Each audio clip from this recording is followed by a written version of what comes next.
بڑوں کو ان کے حال پر چھوڑ دینا چاہیے۔ وہ جو کرتے ہیں انہیں خود بھی بھگتنا پڑتا ہے۔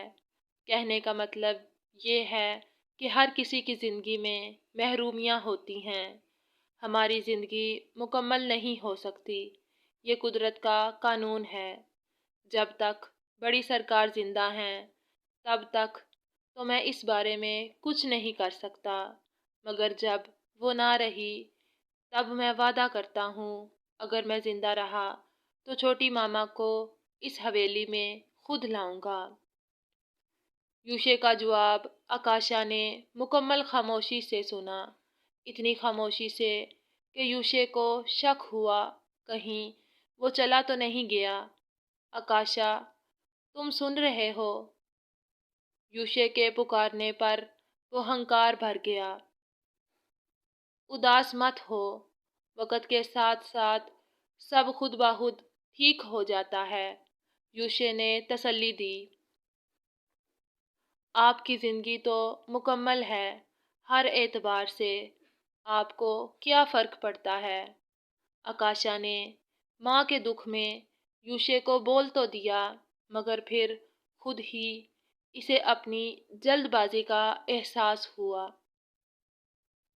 میری زندگی میں بھی دکھ ہیں، چلو کچھ شیئر کرتا ہوں، اس لیے نہیں کہ تم مجھ سے ہمدردی کرو، بلکہ اس لیے کہ تمہیں اندازہ ہو میں کوئی آسمان سے تو نہیں اترا۔ بڑی سرکار مجھ سے یہ امید رکھے ہوئے ہیں کہ میں MNA بننے کے بعد امثال کو طلاق دے دوں گا، جو کہ میرے لیے ناممکن ہے، مگر بڑی سرکار کی بات ٹالنا میرے بس کی بات نہیں۔ اماں سائیں سمجھتی ہیں کہ میں بڑی سرکار اور بابا کا بیٹا ہوں، مجھے ان سے محبت ہی نہیں ہے، جبکہ میں ہمیشہ ان کے لیے بابا اور بڑی سرکار سے بات کرتا ہوں۔ اسی لیے حویلی چھوڑ کر کہیں نہیں جاتا، کوئی ان کے ساتھ برا سلوک یا زیادتی نہ کرے۔ امثال سمجھتی ہے کہ وہ غریب ہے تو میں نے اس کے ساتھ زبردستی کی ہے، اپنی انا اور ضد میں آ کر۔ وہ مانتی ہی نہیں کہ مجھے اس سے محبت ہے۔ مجھے یہ تینوں عورتیں بے حد عزیز ہیں، اور یہ تینوں عورتیں ہی آپس میں ایک دوسرے کو پسند نہیں کرتی، اور میرا اکلوتا بھائی یہ سمجھتا ہے کہ میں اس کی ماں، جو مجھے بھی اپنی ماں جیسی لگتی ہے، اس کو اس کا مقام جان بوجھ کر نہیں دلا رہا۔ ان سب رشتوں میں جو مجھ سے محبت کے دعوے دار بھی ہیں، میں بالکل اکیلا ہوں۔ یوشے کے دکھ اور سنجیدہ لہجے پر آکاشا کو شدید شرمندگی ہوئی۔ آپ نے اپنے دکھ تو بتا دیے، کبھی مجھ سے پوچھا ہے کہ مجھے آج کل کس بات کا دکھ ہے؟ آکاشا نے بھی اتنی ہی سنجیدگی سے سوال کیا، تمہیں کس بات کا دکھ ہے؟ یوشے واقعہ ہی حیران تھا۔ مجھے اس بات کا بہت دکھ ہے کہ میری شادی دیر سے ہو رہی ہے، اور آپ اس دیر کی وجہ ہیں، کیونکہ ماما اپنے بڑے بیٹے کے بغیر چھوٹے کی شادی کر ہی نہیں سکتی۔ آکاشا نے ماحول کو اداسی سے نکالنا چاہا۔ شادی کے بعد بھی بہت سارے مسائل ہوتے ہیں، شکر کرو تمہیں وہ سب نہیں دیکھنا پڑیں گے، تم اس معاملے میں مجھ سے زیادہ خوش قسمت ہو۔ یوشے کو اپنی شادی یاد آ گئی۔ ہائے، مس موسلا دھار کو آپ نہیں جانتے، آکاشا نے سرد آہ بھری۔ اسے تو نہیں، مگر تمہیں تو جانتا ہوں، یوشے نے کہکا لگایا۔ بھائی یار، یہ غلط بات ہے، اپنے بندے کا ساتھ دیں، مخالف پارٹی کو چھوڑیں۔ آگے ہی ماما اس کا ساتھ ایسے دیتی ہیں جیسے میں ان کا داماد ہوں اور وہ بیٹی ہو۔ آکاشا نے شکایت لگائی۔ میں امسال کو اسی لیے ساتھ لا رہا ہوں تاکہ وہ عدن ماما کو دیکھے۔ میری ذاتی خواہش ہے کہ اس میں عدن ماما جیسی صفات پیدا ہو جائیں۔ یوشے نے حسرت کی۔ اور میری ذاتی خواہش یہ ہے کہ ماہم میں مجھ جیسی صفات پیدا ہو جائیں۔ آخر میں نے اسے اپنا خون دیا ہے۔ آکاشا کی بات پر یوشے نے بے ساختہ کہکا لگایا اور ہنستا ہی چلا گیا۔ اس وقت سب ہی بہت خوش بیٹھے چائے پی رہے تھے کیونکہ وہ ابھی ابھی زبیر صاحب کے گھر سے شادی کی تاریخ لے کر آئے تھے۔ امسال زندگی میں پہلی بار شہر آئی تھی۔ وہ جو چیزیں اور عمارتیں صرف ٹی وی میں دیکھتی تھی، آج اسے یوشے کی وجہ سے وہ سب دیکھنا نصیب ہو رہا تھا، جس کے لیے وہ محبت بھری نظروں سے یوشے کو دیکھ رہی تھی۔ امسال خوشی سے عدن ساتھ بیٹھی باتوں میں مصروف تھی جب یوشے حیدر افندی اور آکاشا کے پاس سے اٹھ کر ان کے پاس آ بیٹھا۔ ماما، آپ اسے کیا دکھا رہی ہیں؟ یوشے نے البم پر نظر مارتے ہوئے پوچھا۔ میں اسے اپنی اور حیدر کی لندن والی تصویریں دکھا رہی ہوں۔ عدن کے جواب پر یوشے نے چائے کا گھونٹ بھرتے ہوئے سر ہلایا۔ امسال، تم نے ماما کے پودے دیکھے ہیں؟ بہت ہی نایاب پودے ہیں۔ یوشے نے امسال کو مخاطب کرتے ہوئے کہا، جبکہ امسال کو پودوں میں کوئی دلچسپی نہ تھی، مگر جو جگہیں وہ البم میں دکھا رہی تھی وہ اس کے لیے دلچسپی کا باعث تھی۔ آکاشا، ادھر آؤ، امسال کو وہ پودے دکھاؤ جو ماما نے لگائے ہیں۔ یوشے نے آکاشا کو پکارا، جبکہ امسال نے انتہائی ناگواری سے یوشے کی طرف دیکھا۔ چلو اٹھو۔ امسال کو نہ اٹھتا دیکھ کر یوشے نے دوبارہ کہا تو عدن کا لحاظ کرتی چلی گئی، ورنہ اس کا چہرہ بتا رہا تھا کہ وہ اس وقت غصے میں ہے۔ کیا کوئی بہت ہی خاص بات کرنی ہے؟ عدن نے البم بند کرتے ہوئے یوشے کی طرف دیکھا۔ آپ کو کیسے پتا؟ یوشے نے محبت سے انہیں اپنے حصار میں لیا۔ جس طرح تم نے اپنی بیگم کو زبردستی یہاں سے بھیجا ہے، مجھے اندازہ ہو گیا ہے۔ عدن کی وضاحت پر یوشے مسکرایا۔ میں اس کے ساتھ زبردستی نہیں کرتا، میں تو ایک مظلوم سا شوہر ہوں۔ یوشے کے جواب پر عدن نے اسے گھورا۔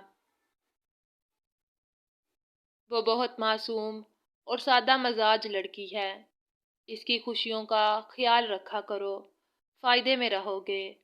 عدن کی بات پر یوشے نے سر کو خم دیا۔ اب بتاؤ، تمہیں مجھ سے کیا کام ہے؟ کیا کہنا چاہتے ہو؟ عدن نے یوشے کی فرما برداری پر خوش ہوتے ہوئے پوچھا۔ کہنا کچھ نہیں ہے، معافی مانگنی ہے۔ میں آپ سے بہت شرمندہ ہوں، آپ پلیز مجھے معاف کر دیں۔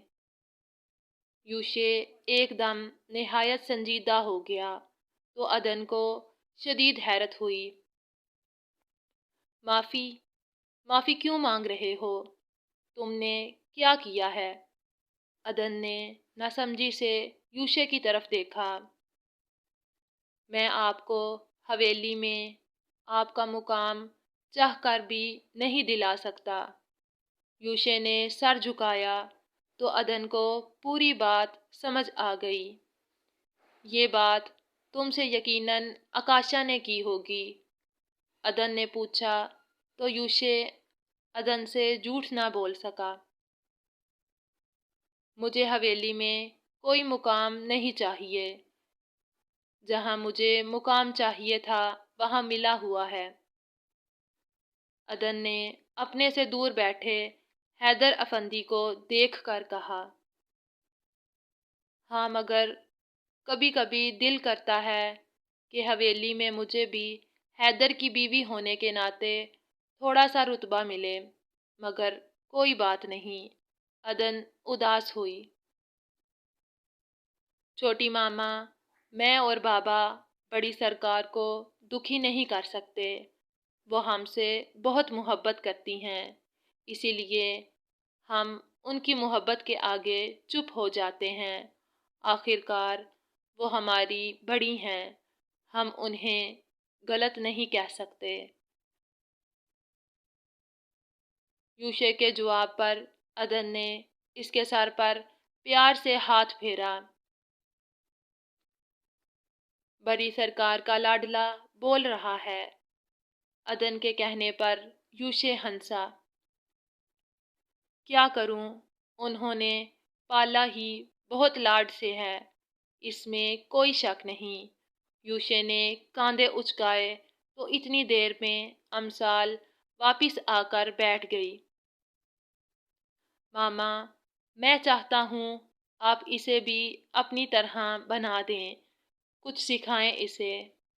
یوشے نے امسال کی طرف دیکھتے ہوئے شرارت سے کہا، یہ تو آگے ہی بہت سمجھدار اور اچھی بچی ہے، میرے خیال سے اسے نہیں تمہیں سمجھانے کی ضرورت ہے۔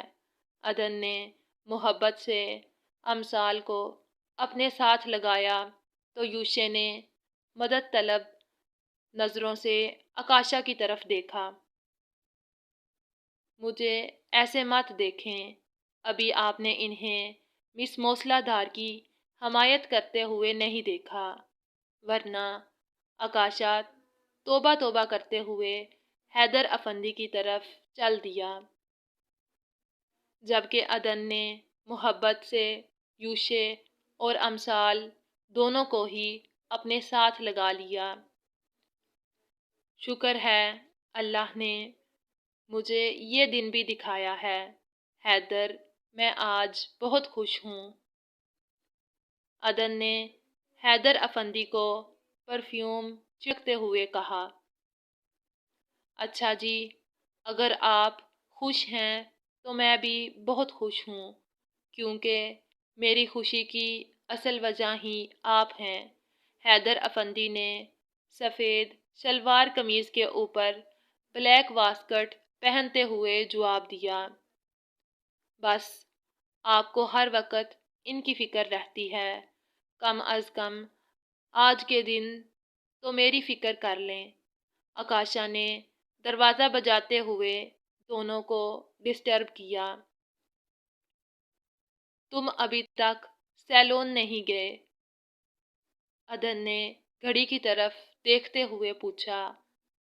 سیلون تو تب جاؤں گا نا جب کپڑے پہنوں گا، آکاشا نے دروازے ساتھ ٹیک لگاتے ہوئے جواب دیا۔ تو پہنو نا کپڑے، کب پہنو گے؟ عدن نے غصے سے اسے دیکھا۔ کیسے پہنوں؟ آکاشا نے بالوں میں ہاتھ پھیرتے ہوئے پوچھا تو حیدر افندی اسے دیکھ کر مسکرا دیے۔ اتنے بڑے ہو گئے ہو اور ابھی تک یہ نہیں پتا کہ کپڑے کیسے پہنتے ہیں؟ آکاشا، کسی وقت تو معاف کر دیا کرو، عدن نے چڑھتے ہوئے اسے ڈانٹا۔ مجھے کپڑے پہننا آتے ہیں اور میرے خیال سے میں خود ہی پہنتا ہوں، مگر اب یہ شیروانی تیار ہی نہیں، میں اسے کیسے پہنوں؟ نخرے دکھا رہی ہے، اب اس میں میری کیا غلطی ہے؟ آکاشا نے اپنی مجبوری بتائی۔ بات سیدھی اور جلدی کرو، وقت دیکھو کیا ہو رہا ہے، بارات بھی لے کے جانی ہے۔ عدن نے اس کے قریب جاتے ہوئے پوچھا۔ مجھے شیروانی تنگ ہے۔ آکاشا نے اپنا کان کھجایا تو عدن کو سارا مسئلہ سمجھ آنے لگا۔ ٹھیک ہے، جو مرضی پہن لو، مگر کچھ پہن ضرور لینا، عدن کہتی ہوئی کمرے سے باہر چلی گئی تو آکاشا نے آبرو اچکا کر حیدر افندی کو دیکھا۔ ویسے ہر وقت مجھے کوستی رہتی ہیں، اور آپ نے اپنی بیگم کی حرکتیں دیکھی ہیں، کیا کہہ کر گئی ہیں؟ آکاشا شکایت لگاتا یوشے کے کمرے کی طرف چل دیا۔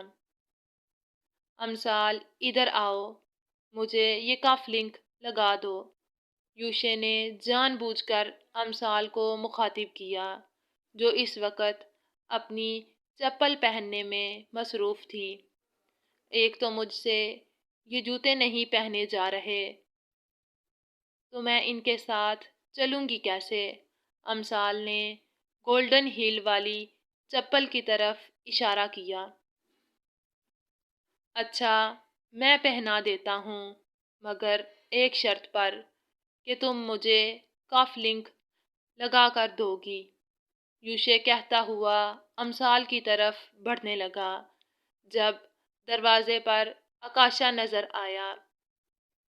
شادی میری ہے اور جدھر جاؤں سب نے اپنا ہی رومانس شروع کیا ہوا ہے۔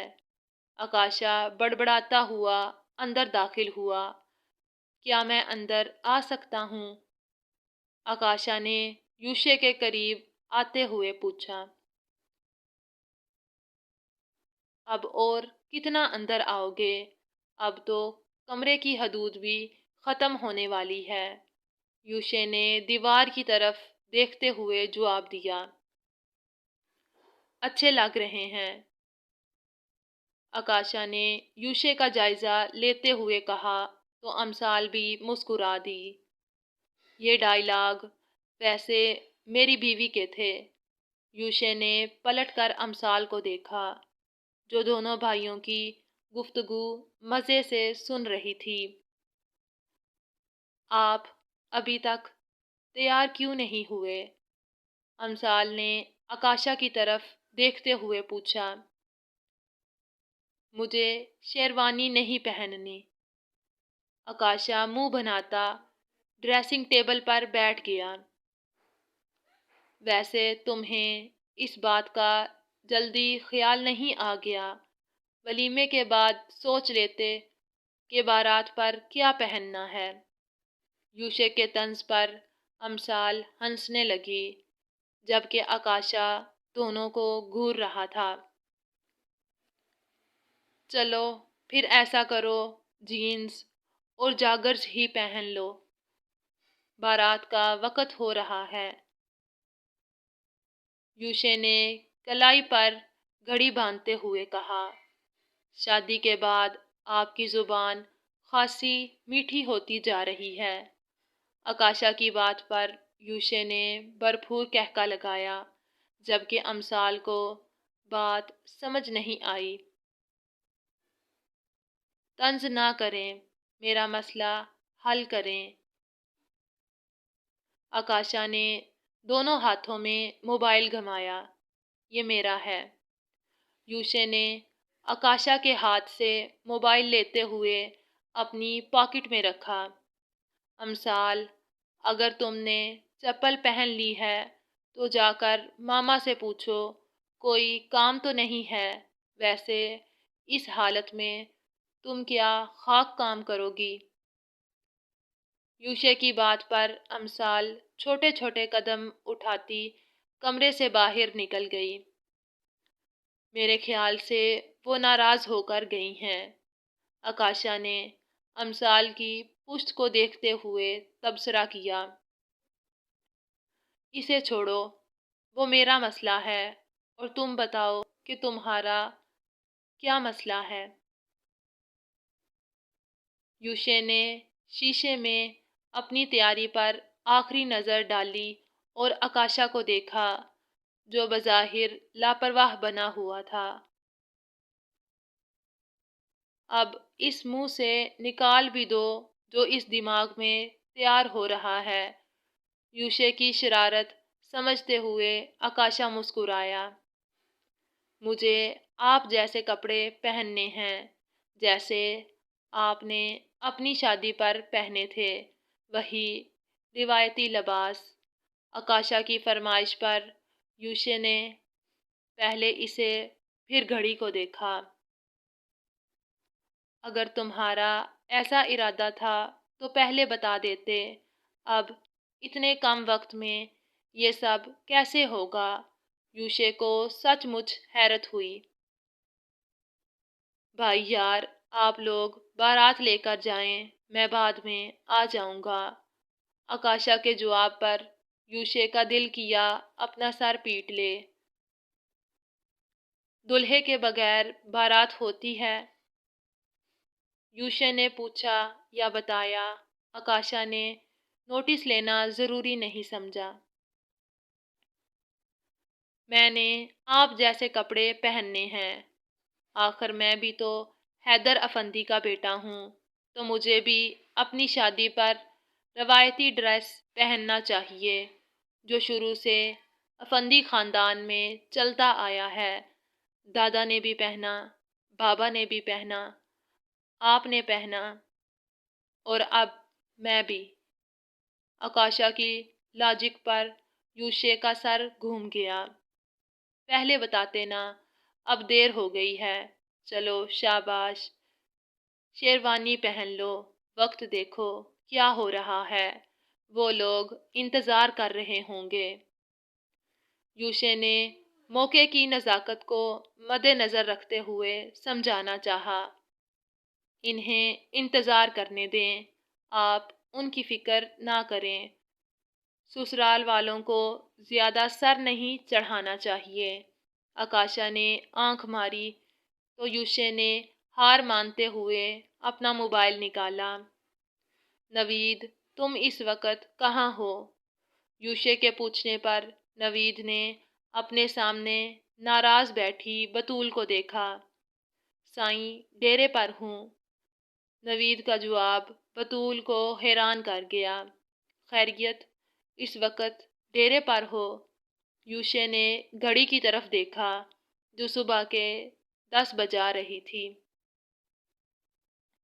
سائیں، وہ ایک بھینس کی طبیعت کچھ ٹھیک نہیں تھی تو نوید نے اتنا ہی کہا تھا کہ یوشے نے اسے وہیں رکنے کا کہا اور کال بند کر دی۔ میں بھینس ہوں؟ بطول نے شدید دکھ اور غصے سے پوچھا۔ یہ ڈیرا ہے۔ نوید نے بھی اسی انداز میں پوچھا۔ نوید، تم نے یہ بکواس میرے بارے میں کی ہے۔ بطول، جو آگے ہی نوید سے ناراض تھی، مزید بگڑ گئی۔ بی بی، اگر میں یہ نہ کہتا تو سائیں نے کوئی کام کہہ دینا تھا اور پھر آپ مجھ سے مزید ناراض ہو جاتی۔ نوید نے اپنے بہانے کی وجہ بتائی۔ بات مت کرو مجھ سے۔ بطول دوبارہ منہ موڑ کر بیٹھ گئی۔ بی بی، میں آپ کو کیسے سمجھاؤں کہ میں آپ کو یوں باہر نہیں لے جا سکتا۔ حویلی میں اس وقت بڑے سائیں اور یوشے سائیں موجود نہیں ہیں اور ان کی غیر موجودگی میں حویلی کی ساری ذمہ داری مجھ پر ہے۔ نوید نے اپنی مجبوری بتائی۔ مجھے نہیں پتا، مجھے گھومنے پھرنے جانا ہے، بطول نے ضد کی۔ اچھا، یوشے سائیں آتے ہیں تو آپ ان سے اجازت لے لیجئے گا، پھر آپ جہاں کہیں گی میں آپ کو لے جاؤں گا۔ نوید نے ہار مانی۔ میں نے شادی تم سے کی ہے اور میری خواہش پوری کرنا تمہاری ذمہ داری ہے۔ کیسے؟ یہ میں نہیں جانتی، بطول غصے سے کہتی اٹھ کے جانے لگی۔ اسی لیے آپ کو سمجھ آتا تھا کہ مجھ سے شادی نہ کریں، پچھتائیں گی، مگر آپ تو۔ نوید کی بات پر بطول غصے سے پلٹی۔ میرے خون میں پچھتانا شامل نہیں ہے، اور یہ جو تم ہر وقت سائیں سائیں سائیں بی بی کی رٹ لگائے رکھتے ہو، اس کا حل بھی ہے میرے پاس۔ بس ذرا چاچا سائیں شہر سے واپس آ جائیں۔ بطول دھمکی دیتی ہوئی کمرے سے باہر نکل گئی، جبکہ نوید کو آنے والے وقت سے خوف آنے لگا تھا۔